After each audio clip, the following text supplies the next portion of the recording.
সবুজের সতেজতার মাঝে থোকায় থোকায় ঝুলছে আঙুর। কোনোটা খয়েরি, কোনোটা সবুজ, আবার কোনোটা কালচে রঙের। প্রতিটি থোকায় টসটসে রসে ভরপুর। এমন নজর কাড়া দৃশ্য রাজশাহীর বাগমারা উপজেলার হাসনীপুর গ্রামের তরুণ কৃষক ইমাম হোসেনের আঙুর বাগানের। ৩ বিঘার বাগানে রয়েছে বাইকুনুর, অ্যাপেলো, ডাশনিয়া, অস্ট্রেলিয়ান কিং সহ ৮ জাতের আঙুর। চলতি মৌসুমে বাগানের ৩৬০টি গাছ থেকে এই কৃষক আঙুর পেয়েছেন ৭,০২১ কেজি, যার বাজার মূল্য ২১ লাখ টাকা। তার মতো জেলার ৩ উপজেলায় ৩০ জন কৃষক ৩ হেক্টর জমিতে আঙুরের চাষ করছেন। তাদের সাফল্যে বাগান করার স্বপ্ন বুনছেন জেলার অন্য কৃষকরাও। ৩ জন প্ল্যানিং করেই আসছে, আমরাও এরকম করতে পারি বা করব বলেই আসছে।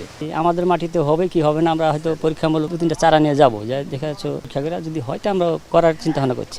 বাংলাদেশে যে আঙ্গুর এত সুন্দরভাবে চাষ হয় আজ আমরা না দেখলে হয়তো বা বুঝতে পারতাম না। বাগান দেখতে ভিড় করছেন দর্শনার্থী ও নতুন উদ্যোক্তারা। আঙুর উৎপাদনের পাশাপাশি চারাও উৎপন্ন হচ্ছে এসব বাগান থেকে। গেল 1 বছরে গাছের কাটিং বা ছেটে ফেলার ডাল থেকে তৈরি হয়েছে শত শত চারা। প্রতি পিস চারা 250 টাকা থেকে শুরু করে 800 টাকা পর্যন্ত বিক্রি হচ্ছে। এতে চারা থেকেই বছরে আয় অন্তত 15 লাখ টাকা। এর আগে রাজশাহীর চাষিরা চেষ্টা করেও আঙুর চাষে ভালো ফলাফল পাননি। তবে এবছর আবহাওয়ার পরিবর্তন ও পলিশেড হাউসে সাফল্য আশায় কৃষকের আগ্রহ বেড়েছে। সফল বাণিজ্যিক উৎপাদনে বহুমুখী সহায়তা বাড়িয়েছে কৃষি সম্প্রসারণ অধিদপ্তর। আঙুর গাছের জীবনকাল অন্তত 30 বছর। এর পরিচর্যা ব্যয়ের তুলনায় লাভের পরিমাণ অনেক বেশি। তাই রাজশাহীতে আঙুর চাষ আরও বাড়বে বলে মনে করেন উদ্যোক্তারা।